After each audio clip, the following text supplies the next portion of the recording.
And honestly, the stuff that I talked about today, I have not talked about in public settings before with my family and the history there. So we broke the story. Yeah. No, and you hear it here first. And also, let's go. I've always been like a little bit behind the scenes, you know, not really wanting to come out and say things and do things. I'm glad the Growers Cup was able to be a catalyst to be able to do honestly, it really was.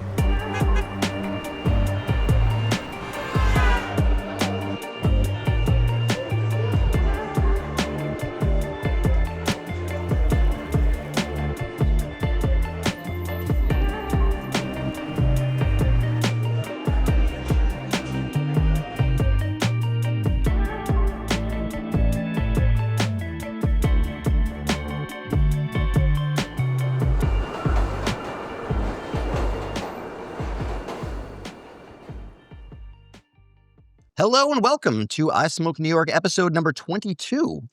We are back here in Manhattan, New York once again on this beautiful fall day, and we have a special guest this time.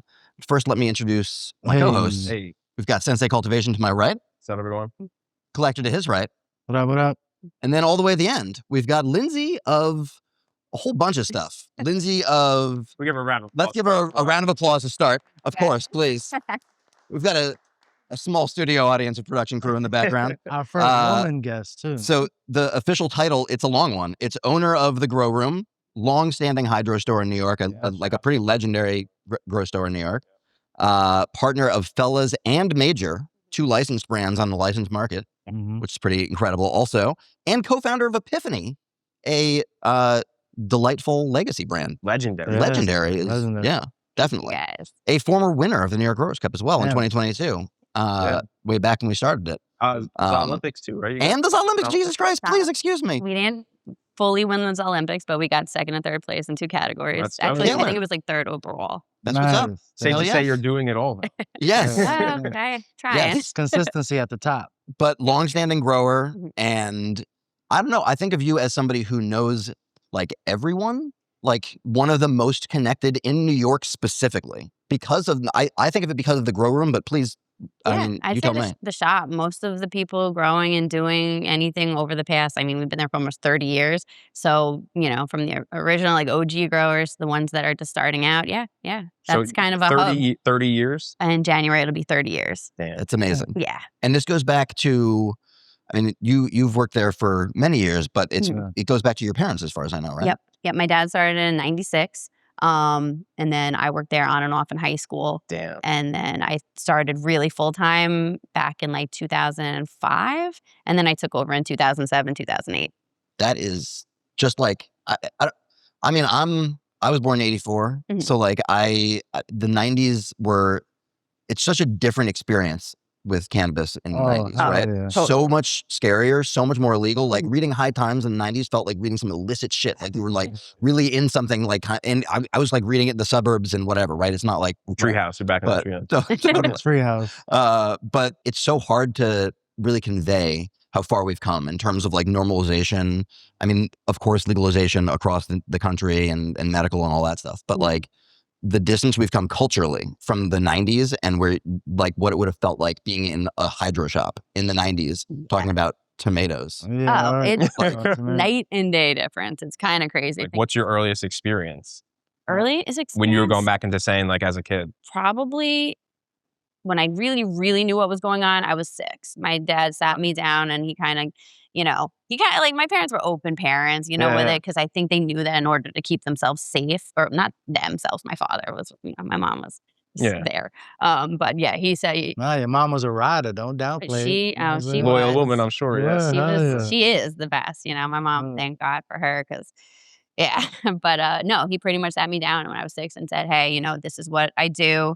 This is, what this is. You don't talk about it. Don't say anything, what I do. And this is still in like the 90s? Yeah, no. Or in the 80s at this point? I'm a little older than I look. So yeah, at this point it was still the 80s.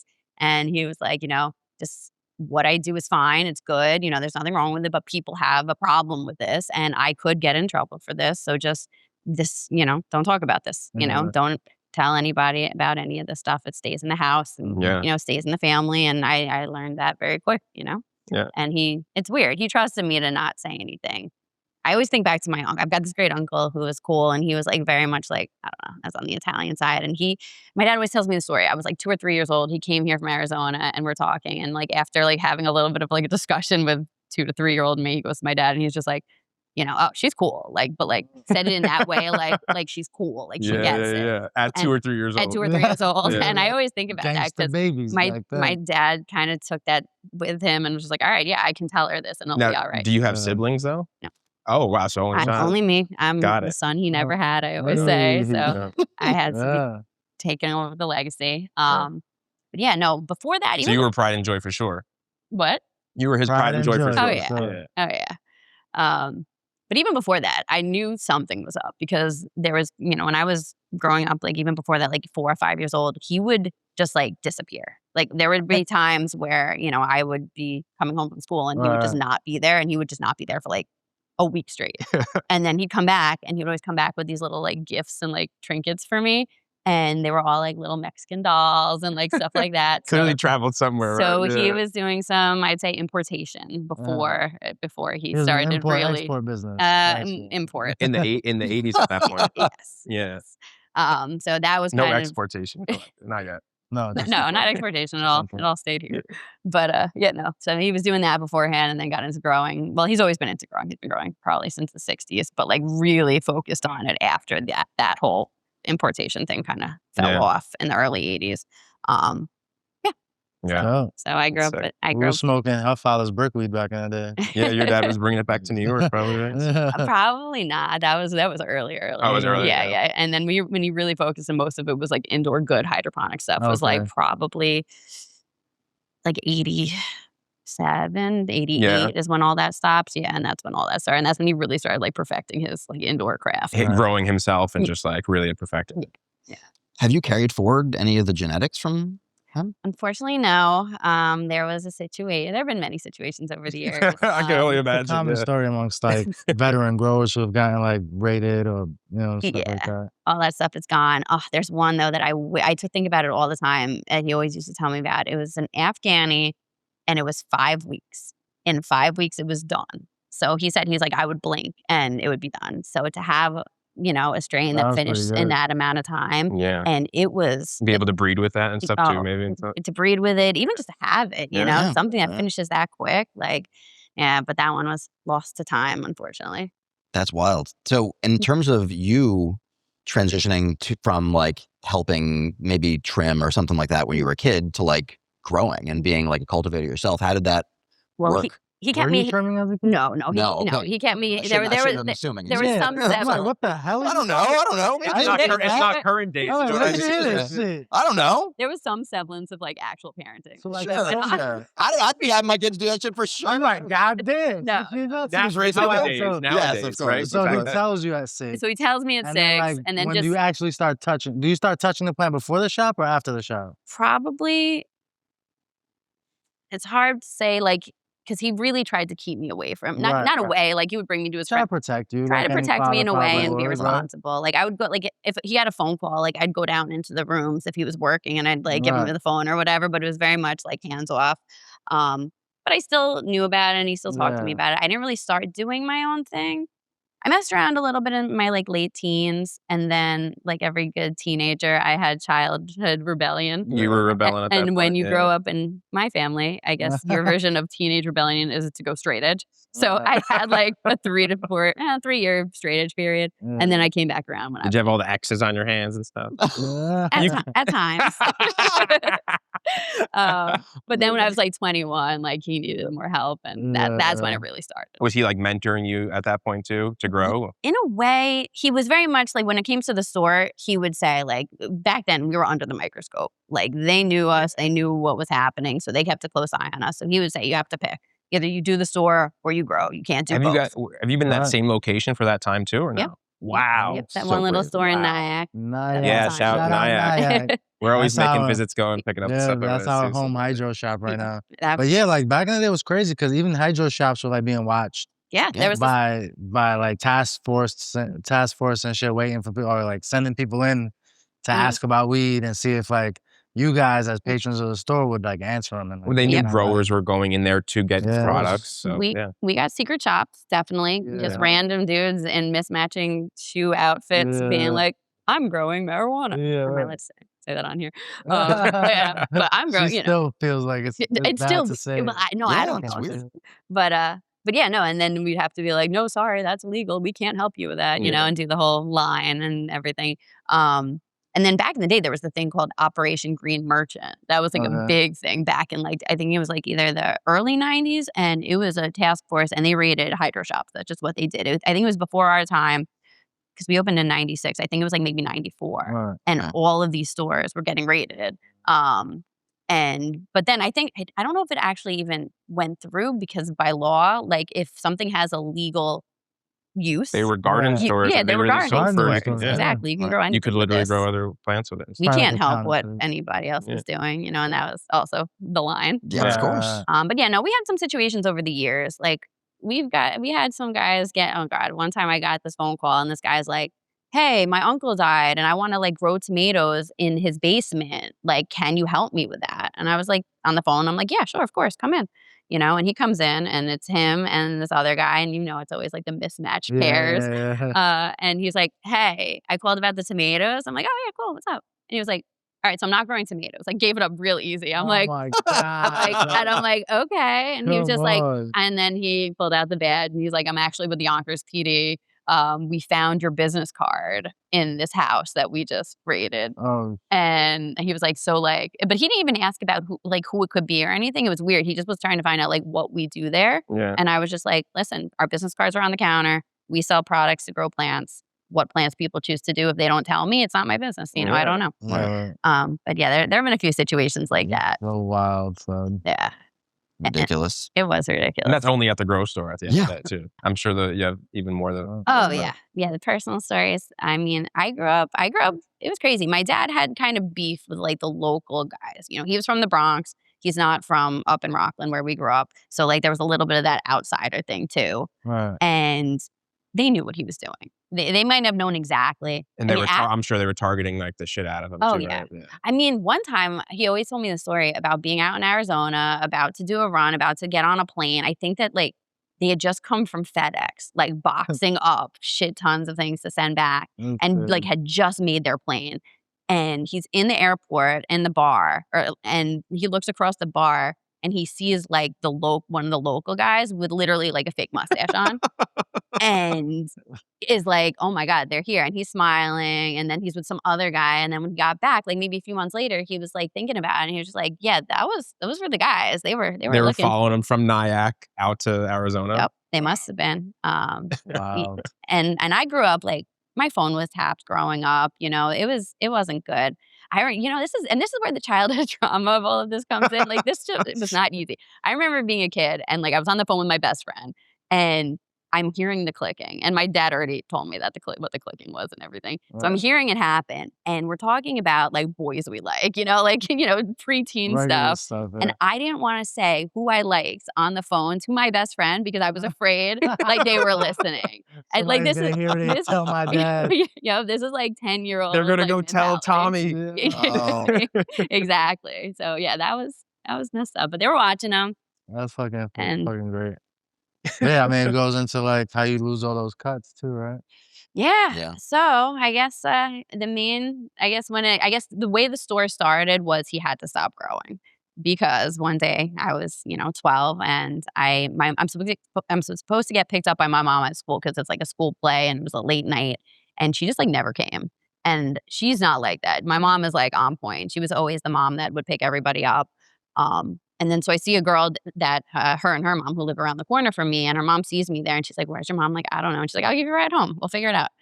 And she gives me a ride home and we pull up to my block and it's a zoo. Like every agency that's local, like my grandpa and my uncle, they were plumbers. So they had these big plumbing vans. Like I see their vans there and she's like, what's going on? I'm like, I don't know, and so she let me out. And I hope it's not what I think it is. And it definitely was. During the day, I guess they came and they raided my place and they held the gun to my dad's head and, kind of got him there. My mom came home from work for lunch to eat lunch with him that day too. Oh, shit. And she gets there and, her name's on the house. So they arrest her too. And turns out his best friend had gotten his third DUI. And this is somebody that I called an uncle. This is somebody who would come to the house, would buy me gifts for my birthday, close friend. My mom knew him forever. My dad knew him forever. He was a friend of everyone's. And to get out of his DUI, he came to our house at one time and was wearing a wire. Bro, you rap for a DUI? Uh-huh.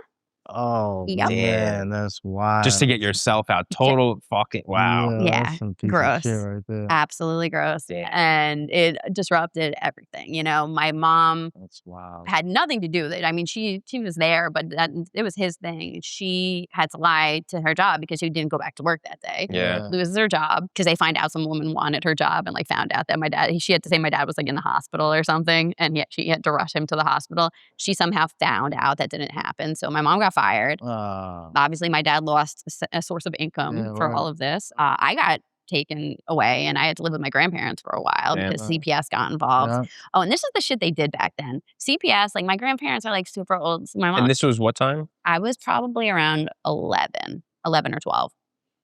And my grandmother, old school Italian, very conservative, and, the police are here to help us, Yeah. She let them question me without anybody present. And this CPS lady in open court, lied, used me as a vehicle to screw over my parents. So that one was bad. So I had to live with my grandparents. My parents had no jobs, lawyers. It was a whole thing. Luckily, it didn't get out into the papers or anything. So we were able at that point, and we were able to kind of go and live normal. Turns out so my dad, when he got back to the house, he saw a hose and water everywhere. And so he was like, what is going on here? What did they use the hose for? This is crazy. When all the charges and everything came, it was this insane amount of weight. That could not even be possible. He had 4 lights. It was nothing. I mean, not nothing, but it wasn't. No, but 4 big. lights, yeah. And they said it was tons and tons of pounds. And turns out they weighed everything down. He had rock wool, and they weighed the rock wool down, watered it. He had to get it an expert from Cornell to say you can't use substrate. It has to be flour weight, know. So that was kind of a pivotal thing there. My mom, since she's on the house, she got a misdemeanor, and my dad, they offered him, still a felony, but they offered him a plea to get my mom not a felony, and he took it. Obviously, he's gonna protect my mother. Yeah. But yeah, no, that was not good. But then 2 years later, the DA was up for re-election, and in the paper they ran it. 2 years later, after everything was done and settled, I wake up one morning to, the old answering machines, you could hear it when people are talking. I wake up, I hear my grandma. It was a political ploy, basically, to prove what they're doing or something. To get him, we're cracking down. And the way that they wrote it was drug factory with children present. That's and it was crazy. 4 lights in a basement. Come on. Yeah. Yeah. I mean, you still see framing like that. Even a year ago? When somebody we knew got raided in Brooklyn, it was framed as exactly that. Yeah. They're producing drugs near kids. Oh, I remember. What are you doing? There's a daycare next door. The daycare. It's it's just insane. It's bullshit news framing, honestly. Some would say propaganda. Yeah, propaganda. I used to see this happen in newsrooms. You'd see the workshopping of headlines to get grosser and grosser. More clicks and stuff like that, more eyes, more views. You're trying to attract people to read it, but you should obviously not at what cost, right? How gross are you going to get in the process? Yeah. But that's been the case it's still the case though. It's crazy. It's still the case this much longer, especially with legalization. You would think that people would chill and realize, all right, it's not that big of a deal. No, they want to sensationalize it. Did your dad do time after that? He didn't do time, thank God. But he had 5 years probation, a ton of community service. Yeah. My mother, and this is the thing that kills me, and this is where I'm thinking about people his friend who snitched, he knew what he was doing and that was going to get people in trouble. My mother, my nice Italian, sweet mother, had to put on a vest and go pick up garbage on the side of the road and get put in the van and do that for a year. Damn. And that trash, absolutely. And that's what, and whatever, not to get into the whole snitching thing, but that's what people cause to get themselves out. It's they don't know how far those effects go. The damage, damage is done. And then with me, when that got in the paper, I go to school and this has been done. I get kids in school being oh, your dad. Now you're reliving the whole thing. I'm reliving the whole thing. My best friend's moms had a little meeting of whether or not they were going to let their kids like hang out with me. Yeah. And I'm like, I've been hanging out with you for 2 years and you had no idea and everything's been fine. And like, these are people that were like nice to my mom and like, you know, it's flash forward to 2025 and my friends like soccer parents are like, yo, bro, wait over here, bro. Yeah, I want to check it out. So weird. Yeah, nowadays it's crazy. Like you're in your circle and you're known as the weed guy now, right? Yeah, it's the guy that always has the weed. Yeah, and it's cool now. Meanwhile, and like you know, they want to hang out with you and not in a matter of 20 years or whatever, you know. Yeah. Huge difference. Yeah, I think like so in terms of a transition from childhood to where you are now. Obviously, it's been there's been a lot of years in between. A lot of things have happened. It's not so easy to summarize necessarily, but like in terms of a transition from around 21, you said you started like kind of getting involved with cultivation, and then the point at which like you guys you're running a shop, you've got a brand, all that stuff. Like that's got to be, I don't know, like when did branding even come into play? Yeah, that's right. Like that's I think where it's at. Yeah, honestly, branding, it was for the Growers Cup. Really. Shit. We always did our thing and, you know, we didn't really, you know, there were some brands. So can we talk about that Epiphany? Is that because Epiphany won the Growers Cup, right? We pretty much had to make a brand name because that on the paperwork, it said like, what's your brand? Yeah. And we had been tossing some stuff around, just whatever. And that came out and we're like, okay, we'll put Epiphany on there. And I remember seeing it at like Higher Empire and stuff way back when. I remember like, what a good fucking name. Yeah. And then with the NY at the end, like always like emphasizing. Really, that's Brian. Brian's good with the branding. Yeah, shout out to Brian. Hell yeah. But yeah, no, that was pretty much just a name on what we'd already been doing. Right. It was the three of us always working together. And you know, it's funny. My dad always said, your best partner is no partner. But I feel like if you find the right ones and the three of us, we can work together. We work very, very well together. Wherever, you know, anybody else slacks, the other one picks up. And you need a team at the end of the day for it, right? Yeah. It's a great team. You guys got so much going on at the end of the day, too. I mean, well, shout out to the team. The team is Brian, you, Scott. And then with Major and Felas, there are the two brothers from Felas, and then we have another partner in Queens, too. Nope. So basically for all of that, it's just the six of us. So being that you made the name Epiphany to enter the cup, what was your reason for getting into the cup then? Just to kind of... What was the reason for coming out when you've been trying to prove a point? No, it wasn't even... It was honestly like, yo, we've been doing this and, you know, people have always said like, you know, they like our stuff or whatever, but it was really just to see how we stack up. Okay. I just want, you know, we all were like, it was on a whim. We're like, let's see it. Let's see what happens. It was a shock, I will say. You know, I feel like every grower is their own worst critic, right? For sure. Like you're never good enough. It's never good enough. And that is always... You guys were also entering with so much experience though. You know? I will obviously say that. Proven point. But I've worked with growers, you know, with the store and everything forever. I see good craft indoor stuff all the time. So I didn't even know if you never feel like your stuff is good. I never thought it was. I never. Good enough. I literally never knew. I don't want to sound like humble, whatever, but it's true. Total imposter syndrome always.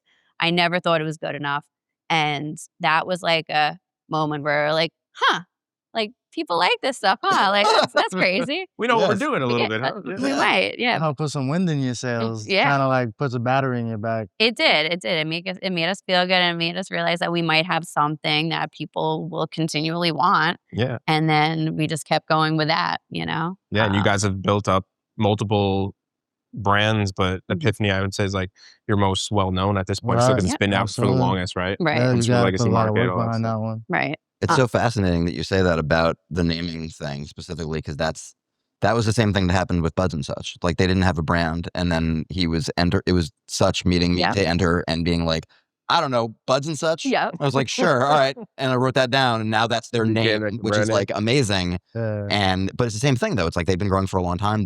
There was no.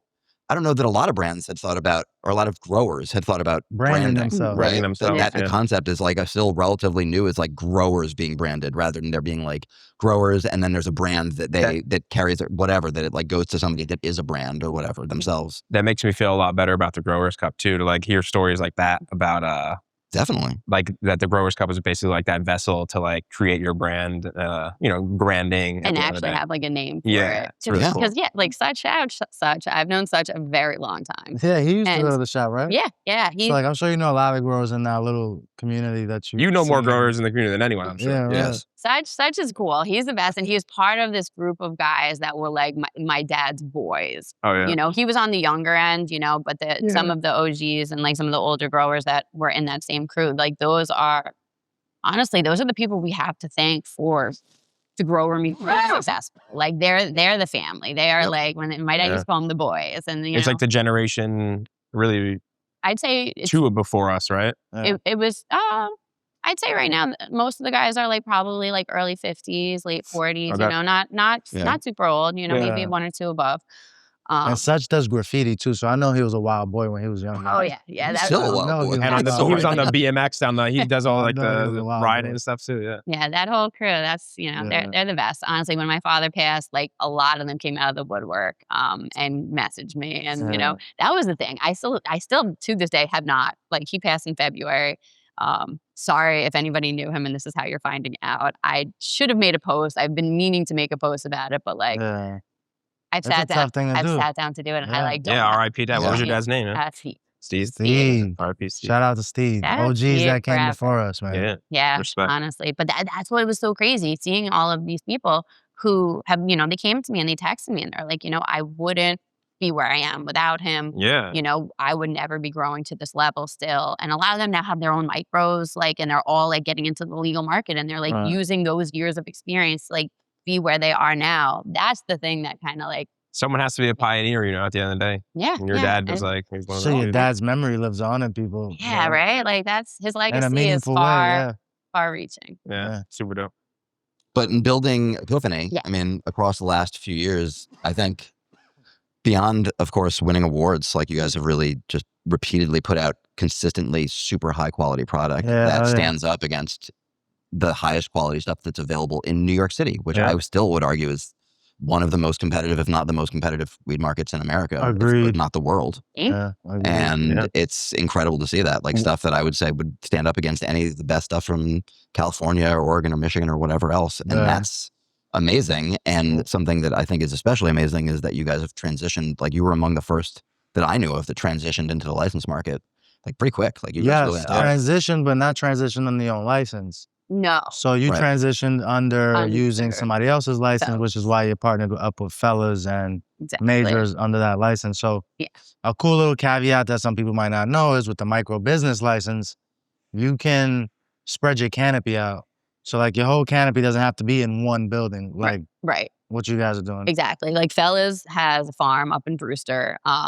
And they had, the full 3,500 square feet of micro canopy. Right. And then they broke 2,500 of that off to Queens to us. And so we're using that in Queens. Dope. Yeah. And honestly, that just worked out perfectly. Like, I mean, you guys are used to running small setups. So now, like, you guys move in nice, transition into that nice, scale up into that nice. Yeah. We've run big setups before, but this many lights, it was kind of a legacy situation, where we are and where we got licensed. But yeah, no, we've been running it for a little bit. Yeah. But yeah, scaling up it's a lot. It's a full-time job. Yeah, we're in the middle of it. Out of that, they broke off 2,500. Off of that 2,500, how much are you currently using? All of it? Almost. Yeah. Holy shit! Pretty much max. How many lights are you at? Right now, probably around like 156. Okay. Yeah. And that's for Felas and Major, right? That's Major. That's all Major. And some of that goes into Felas also. Gotcha. Yeah, but Queens in general.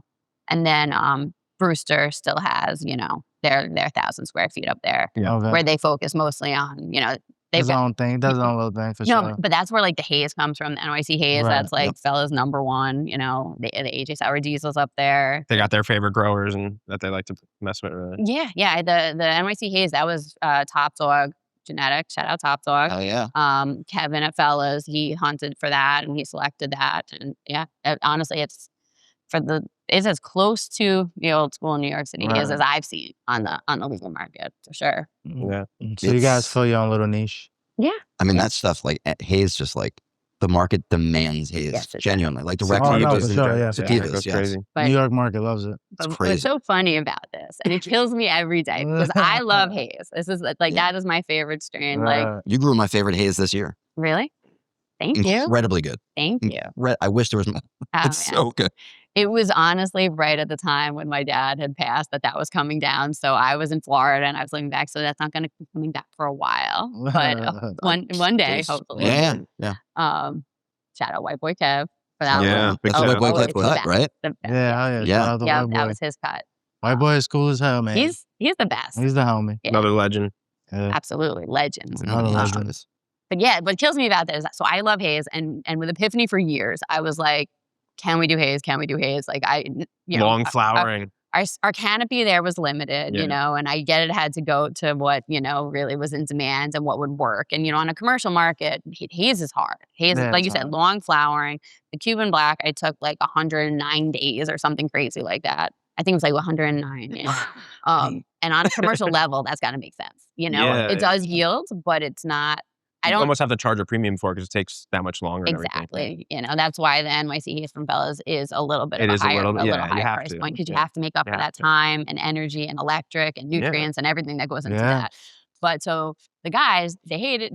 They hate haze. Bride loves Right. like the Z's and like the more This fucking guy. Yeah. over The Z here. is dope. You Rye's like a good both. man. Yeah. Ryan's a Yeah, good both. man. I don't understand. I love Z and haze. I like Z, me but not like too. he likes Z. though. Trust me, like He I loves really Z. like it.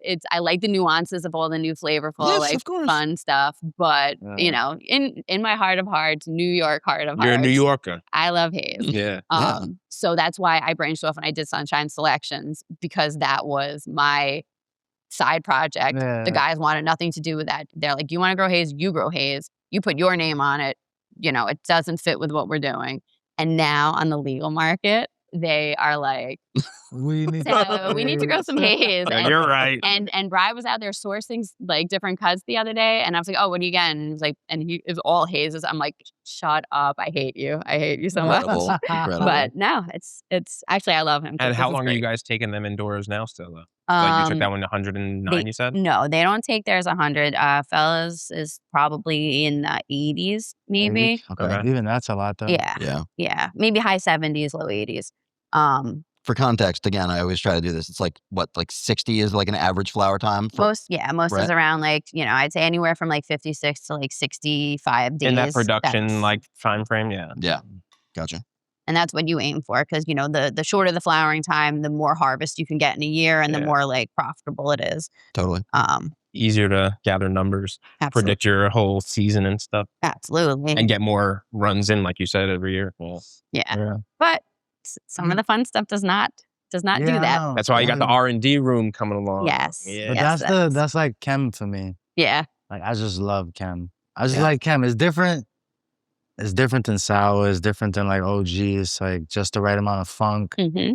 But like it takes like 10 weeks, 9 weeks Yeah. to get a nice, good running. So it's Absolutely. like, how do we fit that in and make it all make sense financially as I think a business? but you add a premium to it. You overhead. have to. Yeah. You either have add to a add premium to it for sure. or you have your side room that's just that and Well, just that's what know. we have. We have a little 8-light room that Mhm. we'll probably run some stuff in and shit. Yeah. Some of the special runs. Yeah. Yep, that's why the haze is all up at Brewster because they could dedicate light cycles and then whole times just for that. So that's what you guys are putting out in the legal market now? You guys are putting out the JFK and all that stuff? Yeah, so for the major, we brought JFK from Epiphany to Okay. the legal market. Dope. And then just some of the other fun genetics we've been working with. The Crown right now is one that we've got out that I really love. It's a Mac 1 on OGKB version 2.0. Okay. That one's Does she fun. grow slow as hell? Honestly, no. No? No, I know Mac's she a found little. good one. Yeah, I know Mac's a little sensitive like that, but I think the OGKB and like everything kind of, Yeah. I think the combo just made it work well, and it yields to it. That was nice. That was an in-house genetic, I think, that we got that from, and then we got a bunch of other stuff coming down. Honestly, we just took 8 new strains to testing 2 days ago, Right. so there should be all new things, and then there's a whole other room that's coming down right behind that, which is all new Damn. things Look out So- for the major drops. Yeah, coming major in the legal drops. market. coming up. Yeah. But You Do you briefly already- touched on the JFK. I mean, that seems like I feel like we got to touch on JFK. a little more. JFK is kind of a legendary strain. It's like it's something that I know I associate it with the real Piff Hayes, mhm. who's also like a longtime grower in New York. Yep. And I associate it with y'all, and I associate it with buds and such. So it's like a cut that's not, it's not just one grower growing it. It's a few different New York growers growing it. And there's kind of like a legendary, I don't know, like the history of it is kind of like, I don't know, lost to time. I don't know how to put it. So basically, our Bry and Real Pip Haze got the cut from Maine. And it's one of the compound genetics jet fuel gelato crosses. So it's jet fuel gelato we mixed up the clones. So we're not really sure what the other parent is. If I had to guess, I would say acai gelato because of the grapefruit kind of flavor profile in there. And then Real Pip Haze, he won Hitman with it. Yeah. And then we put it out also, and then we got it washed with Santa hash. So he put out the hash for it, so that was great.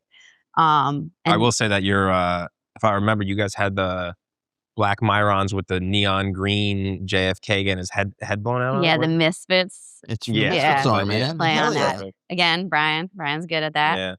Yeah.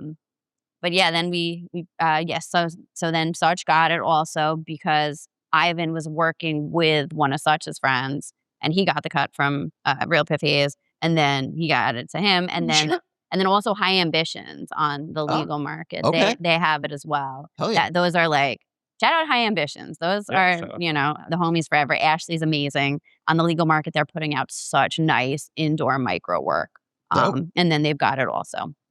So those are the only ones I know that are really putting it. I think we ran into them at Cannabis Realm, High Ambitions. Probably. That event had a lot of people. Yeah, I think we did. That's particularly fascinating to me just because it's such a, I don't know, I don't want to call it like a modern classic, but it's something like, it's different from like sour or a haze or something like that. The JFK is something that's like kind of like an if you know, you know strain, and has become like, somewhat legendary, I would say, in the last few years, where people are like, oh shit, the JFK's out. Like, like excited about it. Like that. Got a very unique terp profile too. When that would drop on the traditional legacy market before, we couldn't keep it in stock. We were getting pre-orders from everybody, and then when it dropped, it was like a drop, and then it was gone. Yeah. I would say, the terp profile is unique. For me, it's like gassy, fruity, like citrusy. It smells like soapy to me. It's kind of like a soapy. This man's rolling it up right now. Yeah, he is. And, all right. You want some gloves? Interesting, because it's an indica. I mean, on paper, it looks like an indica dominant hybrid, but it smokes like a sativa so much. It's heady. It's one of my faves. The perm gas. Can we talk about that for like what? My God. Perm crosses in general, but perm gas specifically. Yes. Perm gas is on the smoke this year. It's a top 3 for the whole year. Yes. 100%. Thank you. That was like unbelievable. That's coming to the legal market as well. We brought that with us. Yeah, legal market is about to be that. Spoiled. So. Truly. Yes. I feel like we've been previewing a lot of like, this is where I was hoping we would get with, and I hope we will get with even more micros, but like you guys bringing those strains over is something that's like, it was the first person I saw it was like New Roots did it with his Point Break. He placed with the Point Break in the cup, and now he like had it on the licensed market and was like, it's great weed. I was so glad to see it. The Bicket OG from him. And it's the same thing from you guys bringing like the JFK, like bringing over stuff that there already has like a name that people love and follow and have smoked a bunch, and then they're like, oh shit, now it's available on the license. Culturally significant. It is. It's culturally significant. Yeah. Shout out to Pusha T. I love that. We're actually bringing the Super Booth back too. Hell yeah. That was the one that we won the Growers Cup with. Yes. Yeah. The market does love it. Honestly, Super Booth, Trop Cross is also good. Trop by itself, not my favorite. Trop Crosses, good. Yeah. And honestly, there are people that love Trop. One of the dispensaries that we deal with, one of our best accounts, I was talking to the owner, and he loves Trop. So yeah. I mean, Trop is one of those things we talk about as like, I don't know, people I think get kind of, myself included, kind of snobby about it, where it's like, oh, Trop, I've smoked plenty of that. It's so basic. Orange terp. It's just orange terps. Yeah. But yeah, like the average person who smokes and doesn't have the context, doesn't know growers, whatever, they're like, 75% of the market. It's great. Yeah, like, right. The vast majority of the market. Yes. I think most people, I feel like the orange terp thing really started with hash.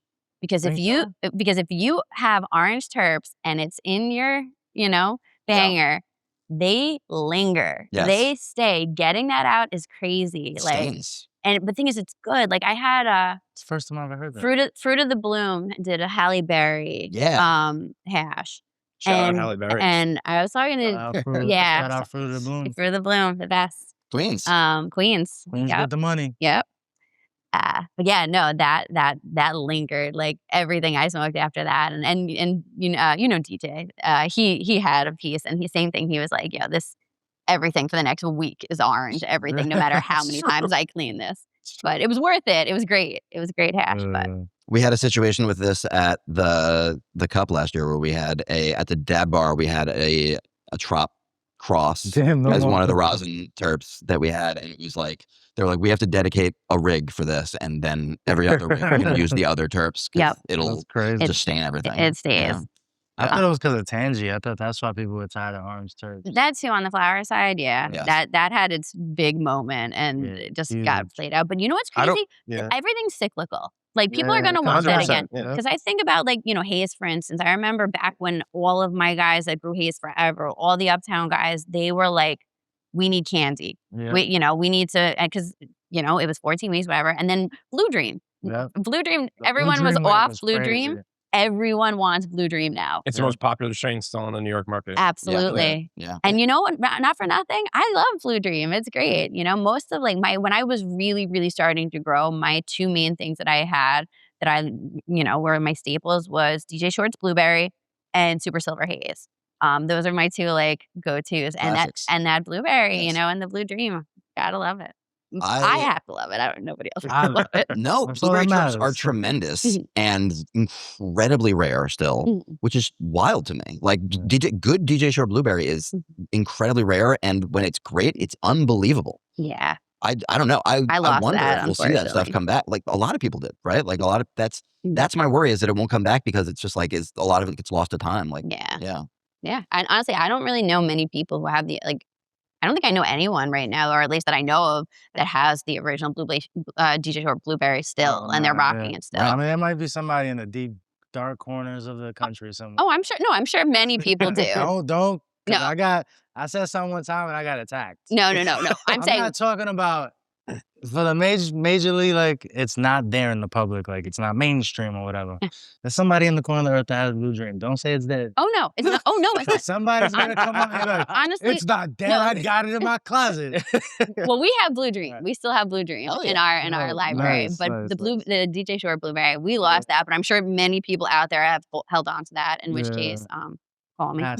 Is that one of the older things you have in the stable? That is pretty old. We also have this new one coming out, Neptune Haze. Okay. It was a haze that was grown in Queens, named after the Neptune Diner. So that's coming out. Iconic. That one's been around for a minute. The guys have had that for a long time. Dope. Are we going to see some of the kind of I think stylistically, some stuff that you guys have done on Epiphany has been really, really unique and cool. Like something I think of as I don't know what the name of a newspaper box that's that's decorated for events. Yes. Right? Like stuff like that. There's little touches, right? Like the JFK jar. Mm-hmm. And I want, do you have any interest in bringing forward that kind of branding with Major on the license market? So honestly, when we bring Epiphany to the market. That was going to be my question. Yes. Yeah. So that's the question. That is in the talks. That brand is possibly doing that. We're not sure yet. We haven't fully decided. I am actually, focusing on the legal stuff. So I am not a part of Epiphany because you cannot teeter, Right. So But this also goes back to what we were talking about before. I'm sorry for interrupting. I was trying to lead into, you're also on the December queue. Yes. So you partner with Felas to get into the market now, but you are also on that I am dreaded ass December. I am in license purgatory personally on that. It kind of falls into the same thing you guys. No, yeah. About. I feel like we bring up the December queue on every episode. Every episode, we got it. And this is somebody that's actually in it, so it's crazy. So yeah, I'm in the December queue. I was in the CCTM program. Yep. Which I don't know if you guys talked about that on here, but it was something that was written. It was written into the MRTA that was going to be a program and it was going to be a pathway to a license. There were 220 slots for micro licenses, and there were 220 people in the CCTM program. So essentially that was supposed to be, unsaid pathway to a license. Yep. And in that course, we spoke a lot. And outside of the course, we spoke a lot with someone who was maybe the highest person up on the OCM at the time. And we're told, you are guaranteed a review. You are guaranteed that your license is going to be your application is going to be looked at. Yep. And if you are in the CCTM program, and if you are a C applicant, which is like a minority, someone who is negatively affected by drug laws, or you lived in an area that was like unfairly targeted for cannabis, laws, you are going to be, not so many words, you're in, basically. That was like the popular thing going around too. A lot of guarantees at the time. Yeah, we were even holding dinners with them and stuff, right? Like it was like pretty. And I will say, I attended one of those dinners and I spoke with the head of the OCM at the time, and I was told, do not put a location on your license because you will not be able to change it. But if you are a CCTM member, you are, a C applicant, you're guaranteed a review, you'll get your provisional license, and then you have 12 months to change that. So don't do anything that's going to jeopardize your chances. Don't put in a location if you have to change it. And I had a location. Yep. I had many locations. I had a few that I could have put that would have worked to this day, but I didn't because I was told, don't worry about it. You're good, And here I am 2 years later alongside so many other people waiting for this. And I mean, not for nothing. I feel like I'm a very qualified applicant, Clearly, I'm doing it anyway, you know what I mean, in one way or another. But I mean, I would have loved to have been able to do it on my own as well, Like that would have been, that's what my life's work is towards, I've been doing it. That's your path. I've been doing this industry forever, God. And I feel like, getting a license was like the thing that everybody wanted. Like you said, if there's anyone that would deserve it, it would be someone. And I hope you get one too, but I feel like the way you're doing it now is a good framework for how other people can do it who maybe didn't even get into the December queue and didn't apply at all, or maybe took their money back. Out or whatever the case is. I feel like that's a good. There's a will, there's a way, right? There are micros out there that are being unused, right? Yeah. Like that's I think the number one thing. There are people that have their license that just went for it, had a location, a business or something that they could use, and now they're like, we don't know how to grow. We don't know what we're doing, And I feel like that's a really good place for cultivators to get in. It's hard to find those people, but I know it's also hard to work out a good deal because a lot of these people think they've got the golden ticket. A lot of the people who have gotten the licenses are already like, okay, cool. You want to work here? Cool. Give me $5 million. And it's just like, come on. Like, that's not what this is worth. Let's be reasonable. It's a wild ride. It's a wild ride. Everyone that I talk to that's trying to do that, like. It's wild. It's wild. People have like some real crazy pipe dreams. Yeah. Yeah. But like if you have a license and you're sitting on it and you aren't using it and it could be operationalized and there's a grower who has a space that could be operationalized, like you can just put those things together and make it happen. You can, and that is a business deal that the person who's sitting on that license could make money on too. Absolutely. Maybe not $5 million up front or whatever. You got to be like reasonable because you need to leave money on the table. You got to leave something there for everyone to make money. Yeah. And if somebody's paying that much into a license, we're learning very quickly what the fees and compliance and everything that goes along with running a license are. You need to be able to be profitable. So you can't be outrageous. You spend a lot of money. Yeah. You see that every step of the way, though. You see it not just from licensing deals, but also from landlords, from whatever. Yeah. And it's like, if you want to make this work, if you want to keep receiving rent, like the business has to survive, right? Like, you can't just gouge people. You can't gouge people because nobody's going to be successful, including you. Yeah. Yeah, that's just business shit. It's not even like weed stuff. It's just like, it's should be common sense. Should be common sense. Should be.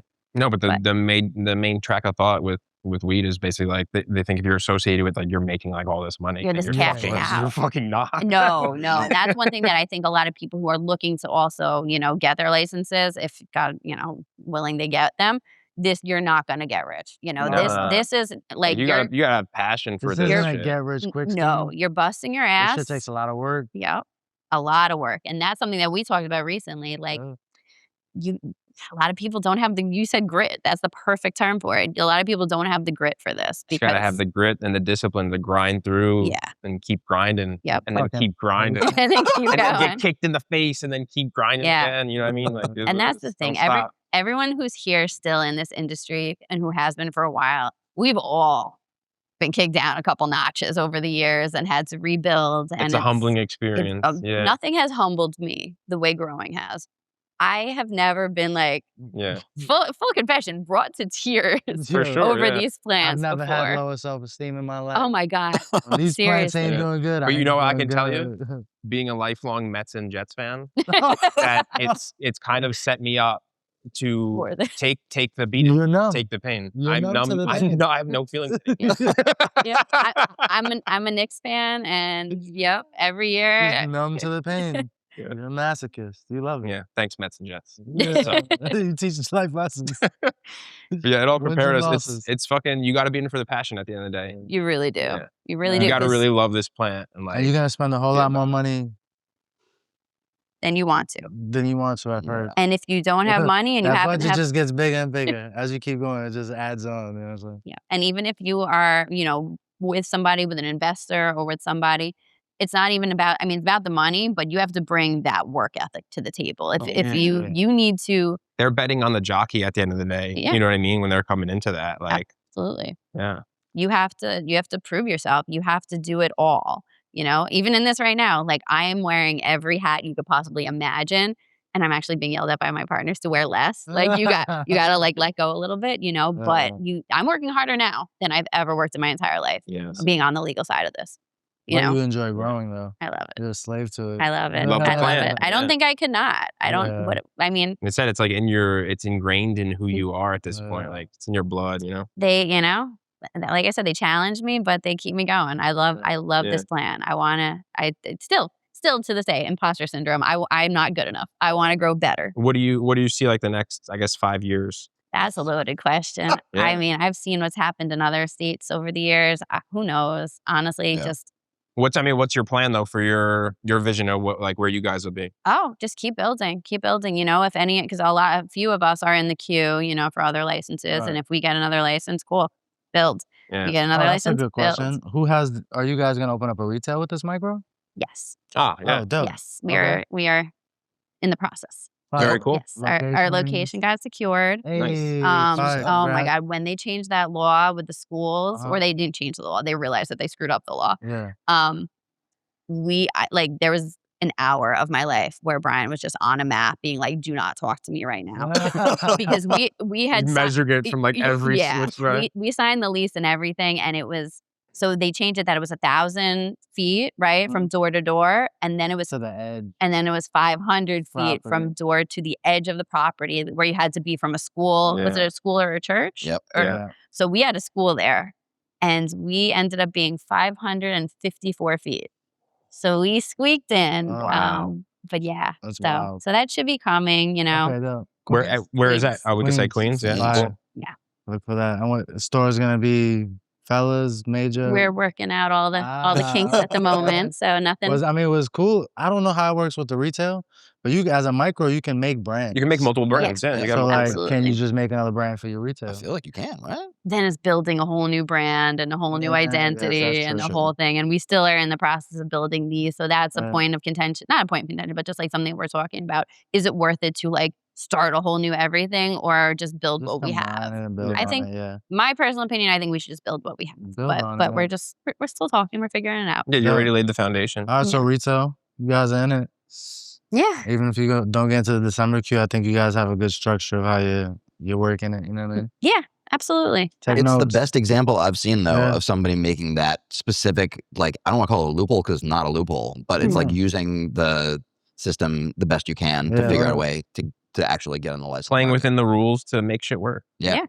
That's like, you guys are literally the example though that I give when I talk about that license. You can't operate the license. You can't fill that square footage. Yeah. Find a brand. If you have extra square footage, get somebody online. Yeah, definitely. Yeah. And we were lucky enough that like the Felas guys, they were like, spread a little thin, and we're like, we could use a hand. Like let's do this together. And not a lot of people have good relationships like that. It just happened to be perfect, and we work really well together. So yeah. Fire. I think if you are somebody who has like a ton of knowledge and experience in the market here, more than most people I know, and so like if somebody's entering the market in New York from New York, what kind of advice would you give them? Like where, I know there's a lot of stuff to avoid. It's a pretty broad question. But. Yeah, there's a lot. I was talking to somebody else who has their license also, and he's experienced. And the best advice that he pretty much said was, it's not a trap. You cannot treat this the way you treated your grow. It's completely different. You know, it's a business. You have to do your numbers. You have to see what makes sense. You can't just wing it and be like, oh, we hope to get this back. You have to actually look at like, okay, what your overhead is going to be, what your compliance fees are going to be, what your taxes are going to be, and what you have to do. Like business, you have to do it like a business. Exactly. You have to see how it makes sense. And if you don't have that mind because you're the grower, hire someone. Have somebody that's business oriented on the team that can run the numbers, because otherwise, I've seen this in states everywhere. You know, people's eyes are too big. They're like, oh, I grow, I get this on the street, blah, blah, blah. And they think they're going to get that back. And at the end of the day, add your taxes, add your testing and everything else, and taxes. Yeah, and you can't, and you have to have your taxes on the side, because when they call for you and taxes are due, they're due. You know, you don't want penalties. You don't want to, get into trouble with the state or the government with everything. You really have to have everything covered. So have somebody business minded on your team to teach you how to put aside money, what to spend on, what not to spend on, all that. That is great advice. The biggest thing I think I see is exactly that, where people are not doing projections. They're not like running the numbers, basically, right? Yeah. And that's, I mean, it's running a business, yeah. Projections in this industry, though, like, you really can't project the cannabis industry. Even on the store side, it's estimates, right. And then somebody makes a blog post or a podcast about something, and suddenly the thing that was cool is now not cool, and what I mean? It's so volatile. It's so volatile on so many Comes down ways. to, like, I think at the end of the day, strong branding. Strong branding. Your value that you're bringing out there to customers and retailers and stuff, And also transparency. A lot of people are trying to fake the funk. Yeah. A lot of people are saying like, yo, I've been doing this since blah, blah, blah, blah, blah. And like people, like stuff comes up from people's past and it pokes holes in things. So just don't front either. Just be authentic. If you just got into this last year, be like, listen, I just got into this last year, but I'm really passionate about it and I'm starting out. Don't act like you've been doing this for 20 years, because there are people who have been who will be like, we don't know you. They know. Sure. So just authenticity, I think, is what a lot of the consumers are looking for too, because they don't want to be sold. They don't want us to be sold. That's what leads a successful brand, the authenticity behind it. Yep. People could tell bullshit like right off the start at the end of the day. Yeah. How much of what you, like in terms of that stuff, like in terms of how you approach the different markets, right? Like having been, how do I put this? Like the focus has been forever not on the licensed market, and the licensed consumer is different, right? Like we talk about this all the time in terms of like how the licensed consumer buys things, how their knowledge base, their context for things, like all the things are very different than somebody who's like knows strains very well, or like, has strong feelings about the size of joints they roll or whatever, right? Like nerd stuff, right? Wears gloves when they roll. Whatever nerd shit it might be. Weirdo over this weirdo right here. But like that, there's a huge difference, and that the market approach has to be different because of that. And I'm just curious how you think about those markets differently. I feel like bringing in, because part of it is educating the consumer. Granted, there isn't a whole lot you can do with the masses. Like you can try, like, so as far as like bringing in our genetics that we've been having success with on the traditional side, we are just bringing those in because it's what we know, it's what we like, it's what did good for us, and we want everyone to experience that. We want everyone to have that. But the consumers are different. I've been doing pop-ups, and I've been, again, wearing all the hats. I'm doing pop-ups and I'm talking to customers, and what's the percentage of THC? What's the THC percentage? That is the question. I know. By the way, that's like one of the most annoying questions you can ask a grower, bro. Yeah. And I'm like, COAs are on the website. Check them out, or I'll sit there and I'll pull them up from them if they really want to know. But that's all. That's at the end of the day, that's what so many people care about. Even my mother, who is like, lived this industry forever. She has asked me like, well, do these test high? And I'm like, in what? And she's like, THC. I'm like, Ma, listen, it doesn't, that's not what. Well, those are the sample jars. Oh, yeah. Yes. On the actual like jars that like the stores get, everything is laid out and very compliant. And it's all on our website too. Oh, I didn't mean for compliance reasons. No. Oh, just for. And then actually, like, let me ask, like, so it has to be on there for compliance reasons on like the tag, right? Yes. But like, do you list the THC percentage as part of the label, like as an advertising point? We do it on the on our menus that we send out to stores, you know, we have the total THC and then the THC percentages and everything. Yeah.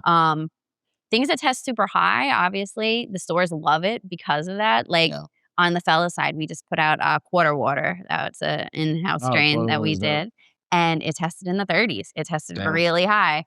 And that is just flying, you know? But as far as advertising goes, we don't know because THC percentage doesn't, I'm not going to say it doesn't matter, but like to the consumer, it does. But it still and is to the truly store, a driving factor for sales in a store. It is. Yeah. Sucks. It is because it's not that. And then, you know, I try and educate, like if I'm a one-on-one with somebody and they're talking about that, I'll be like, oh, well, it's not just that, you know, terpenes, entourage effect. And I'm talking about all the things that actually. And then they're just hearing, mom. Yes. I'm watching them glaze over. And they're like, what's the THC percentage? And I'm fine. Here's some quarter water. 34%. Have fun. Or whatever it is.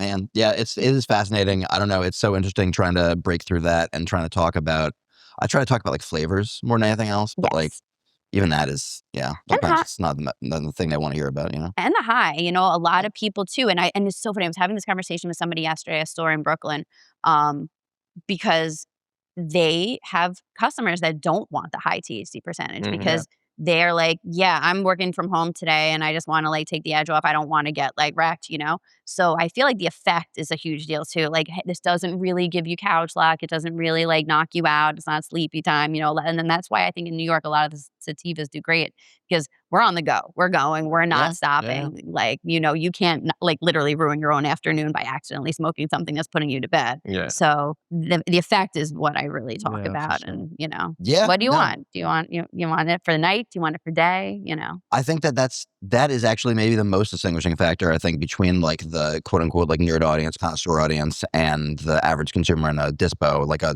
licensed dispo, is the shopping for effect versus shopping for flavor. Like you see a lot more connoisseur smokers being like, what's the taste of this? Like terp chasing, looking for new flavors and things, rather than being like, it's all going to get me high. I don't care about that. I don't care if it's a C variant, indica, whatever. Like they might, maybe, but like I've never heard anyone on the like that side of the market ask about like THC percentages, for instance, right? Or never.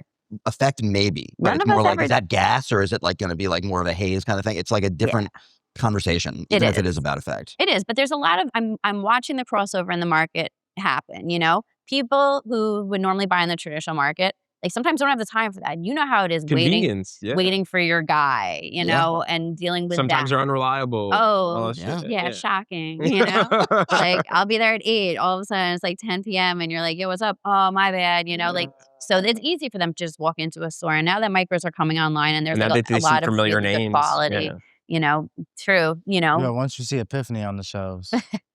Well, you aren't going to be. That's when the transition happens. You won't be seeing Epiphany, but you will be seeing Major and Felas. Yes, please. Yeah. For now, at least. But yeah, no, you're absolutely right. You do definitely. The convenience factor is gigantic, even for people who like know about, you know, underground brands or whatever. And that's only going to grow and grow, right? Yeah. It's not going to get smaller. So yeah. So, all right, we did have one thing in the news that I wanted to quickly talk about, which was what was that, Ben? It was on the federal level, and it's honestly tied to a question I want to ask you about. That's why. So it was that Trump had posted, President Trump personally had posted, what? You wanted to ask me or? I wanted to ask Lindsey. Oh, she's I guess you too. That's fine. The guest is really the focus. So Trump had posted a pro CBD video on Truth Social, which is his social network, without any comment, and a bunch of cannabis NSO stocks soared because of it. There was like a bunch of knock-on effects, right? But like also the president posting this video that was essentially like pro CBD for medicinal use was seen as like a kind of a big deal, just because the president, and on a federal level, it's never been done before. Yeah, there's honestly very, very little movement in general on anything federally with regards to cannabis. So talking about descheduling or whatever, any of that is like big because there's nothing. There's like no movement on legalization or anything. Even the Safe Banking Act to make it so you could work at banks, like all that stuff is like 280, all that bullshit. Everything, like all of it is kind of a mess and doesn't really move anywhere. So like this felt like maybe something or an indication of something, but really I wanted to bring it up to ask, like, you think we'll see federal legalization in our lifetime? I didn't think I'd see state legalization in my lifetime. Okay. So honestly, nothing's impossible. Yeah, nothing's impossible. They blew the ceiling off with that one. But at the same time, you know, we're in our little New York bubble. So you know, I don't know what the rest of the country is going to do ever in life. So we're just worried about running these. It's a big country, right? Yeah, harvest to harvest. That's how we take it. Exactly. So I don't know. I mean, maybe. right? You know, I don't know how it's going to affect things. That's a whole other can of worms. You know, Yes. People have very mixed opinions about that. But the one thing that would be cool, you know, safe banking. God, I've been kicked out of like 4 banks in my lifetime just for doing legal, you know, banking. Yes. The store has got, oh my God. Yeah. So that's been fun. Getting kicked out of Chase. Randomly got a letter one day, pretty much closing all of our business accounts, Yep. all my credit cards, you know, my parents' safety deposit box, like the week they moved down to Florida. So they had to come back to New York and deal with that. Wow. And it was just from them not liking, you know, what we might be in. Oh, it was Chase. Money. It was KeyBank. It was but Chase is very like, no. Yeah. And now it's funny because aren't they like lobbying for some of this stuff now, or like really? They're probably lobbying for like crypto. They're lobbying for everything at this point. Yeah, I was talking to somebody recently, and they were saying that like Chase is trying to get more involved in like cannabis businesses, and I was just like thinking back to that situation. I'm like, oh God, of course you are. Now you could profit off of it. Yeah, that's all it is. Yeah, of course. Dicks. Money. Yes. Capitalism. I have a question. What's your favorite weed strain? Favorite strain? Yeah. Haze. Cuban Black Haze, number 1. Okay. Always has shout been. Out white boy Kev, Shout out white boy Kev. Black Haze on Always. Him, always got it on him. I feel like that's my favorite. I mean, I get it. It's not like new and complex terps and all of that. And but I love that stuff too. Personal preference. Personal preference for like effect mostly, and just how it, like, I have ADHD. I'm all over the place. Oh, so you mainly for effect you would select that? I would, yeah, because I don't medicate my ADHD. I definitely should, but whatever. But it zones me in when I've got a lot of like annoying tasks to do, housework. So what about flavor wise though? Flavor wise, I'd probably have to say off camera before we were talking about a hash. Connoisseur grade hash in Jersey has a wine drunk, and I would say the smell of it is insane. What's it like? It's very What's unique. the cross on it? It's God. Yeah, he's gonna see this. He's gonna kill me because I don't remember, and he's told me a couple times. No, don't get it wrong. Cool. But it has a very unique, fruity kind of wine-like flavor, and that one's special. Nice. But yeah, that and Z crosses and fruity like papayas and stuff like that. Like, I got you too, Lindsey. Flavor. Honestly, but for body, for me, body does not do well for me. Okay. I am like, I need honestly, I need like heady strains, because the body stuff for me, I feel one little thing in my body, I'm like, I'm dying. That's it. It's over. I gotta see a doctor. Yep. So definitely uppy stuff for me. Right on. But the uppy stuff, the flavor, you need a good cross. You need to bring some of that fruit forward in there, because haze is, as much as I love the effects, you know, it's a one-trick pony. It's very much like haze. Haze is haze. Yep. Haze is haze. Great haze is great. I mean, to speak to that Cuban Black Haze that you did, that was the White Boy Kev cut, like there's a ton of complexity of flavor there. It's something that has been, it's like a not brand new strain, of course, but it's something that A, is very nostalgic, but B, I think that was a great example of when you do something that's kind of old school and classic very, very well, it really stands out. Like that's something that it really makes you understand why it was classic to begin with, right? Like that's something that's meaningful, that it I don't know, it's enlightening as a smoker, and that's great. Oh, thank you. That means a lot. Yeah. You don't like haze, do you, Matt? No, I mean, for me, it's like, I like haze. For me, it's like we didn't. I like a stable of flavors that I like to rotate through, but I do have certain flavor, favorite. I feel you on that. I keep like, the only one I don't like Jack Terps. Like Jack Terps is probably the only one where I'm like, nah. Very controversial. So many people don't. I love it. I let that Super Silver have it, and that's like. So you like the Cuban Black, but you're still like, well, that you'll go. Oh yeah, I'll still mess with Jack. She don't discriminate on the haze. No, I don't. You like Jack, you like them all. I do. Okay. But I will say for like new school stuff, well, not really. It's not new anymore, but like more modern stuff. For effect too and flavor, I really like the Sherb crosses. Like RS11 and all RS that. Is a I feel like it is. RS. I feel like it's middle of the road, and it can hit you. I almost feel like it's like a chameleon. Like another friend of mine did Sherb cake for the longest time, and I loved his Sherb because it was whatever you want it to be in that moment, it kind of is. If you want it down, and it's definitely more of a body high. But if you are like needing to focus, I feel and I felt that across the board with a few different sherb crosses. So I like that too. And it's got that fruitiness, kind of gassiness to it too. Yep. I feel like I need to smoke less weed to feel more effects. Like I feel it from haze, like because haze is such a pronounced, like sharp, caffeinated high. But a lot of times I don't get the like stony high from stuff. I don't know. I think also some of this is just that like newer strains don't necessarily have like, if I smoke like really good OG, I still do get the body high or like that like crushed stone thing. Since like, you've been frequenting the gym more, do you smoke prior to workout? No, it's too early in the morning. Oh, okay. So you wait till afterwards. Gotcha. Afterwards. Big dabs afterwards. Got it. Yeah. Big dabs afterwards. It's a reward. So I had read, like sometimes I would smoke before working out. And ever since I got the Apple Watch where it like shows you things, I'm like, your heart rate's more elevated when you smoke beforehand. Does it help, or is that like, that's a good thing. Or that's a good thing? You want to get your heart rate elevated when you're working out, right? Yeah. I think your heart rate elevates like when you're smoking regardless, right? Right. That's but what like, it's I know you're saying like as a pre-workout. I don't know. For me, it's more like the mental like focus of it probably it helps more you focus. so. Yeah, but that's because this motherfucker's so strong that if he wants to slow it down, he could slow it down if he wants. He'll be rolling with you, and then after like 5 minutes of him being in his flow state, you just moving because he's putting you there. He has PTSD, don't worry. Yeah. PTSD from training days. No, thank you. Before workouts is cool. Yeah. Before, after, and do it all. Before, when I first started, I couldn't though. I was the same way. I wouldn't do it before workout. Like, I stopped doing it before just because I read that and I thought about it and I saw the effects. And I'm like, again, dying. Health anxiety. Am I dying? I might be. Right, So let me just not mess with that. So where can people find Major in stores? We're in stores. We're in a bunch of stores. I'd say probably between Felas and Major, we're in about 60-ish stores at the moment. Can't list all 60, right? No. List a couple of them. Shout out a couple. Gosh. There's so many. If I'm not listing there's way too many for her to list all of them, but she got. I'll say. Put some shine on a couple. Hometown, with the store. Treehouse. I love Treehouse. Oh, yeah, Treehouse. They're great. Nyack, dope. Star Life in White Plains. I've known one of the owners over there forever. That's like family over there. If I'm saying White Plains, I can't not say Cannabis Realm because we are in them too, and they're a big. Yes, they are a big account for us. They're great. In this, Upstate Pines and Red Hook. Okay. If you're up, but not Red Hook, Brooklyn, Red Hook, New York. Yeah. I have to go over there today. So how far north do you hit?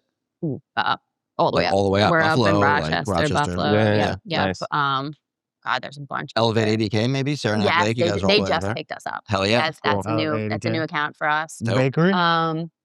No. High Peaks. High Peaks up in Saratoga. They're excellent. Okay. They're I met those guys at, I think, Revelry. Yeah. They were nice. They're great. We were up there for fish and we stopped in just to, say hello, and they were so welcoming. They're a really good store. Dope.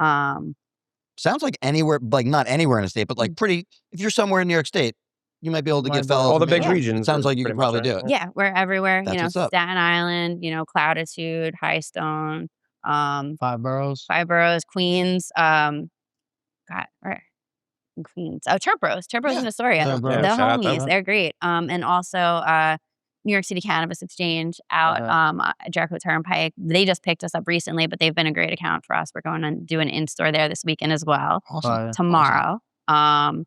And then Brooklyn. God, we're everywhere in Brooklyn. I'm blanking on everybody now and I'm on the spot. Stash Master. I'll bet you have High NYC. Yeah, High NYC. Yeah.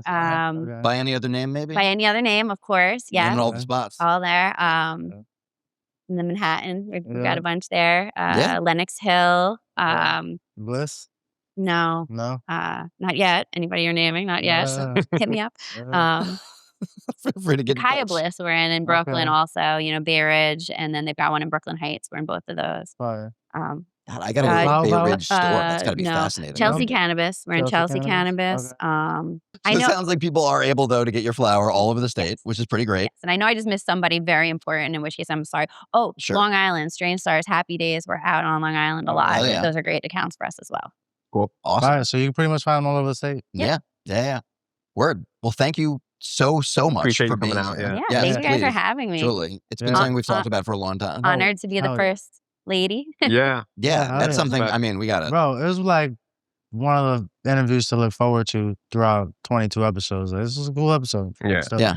Thank Definitely you. one of the Thank better you. ones. And honestly, the stuff that I talked about today, I have not talked about in public settings before in my family and the history there. So we broke the story. Yeah. No, and you hear it here first. And also, ISNY. I've always been like a little bit behind the scenes, not really wanting to come out and say things and do things. Dope. I'm glad the Growers Cup was able to be a catalyst. Honestly, it really was. Without that, we probably, eventually would have named something, but it wouldn't have been. But now it's all part of history. Yeah, it's super cool.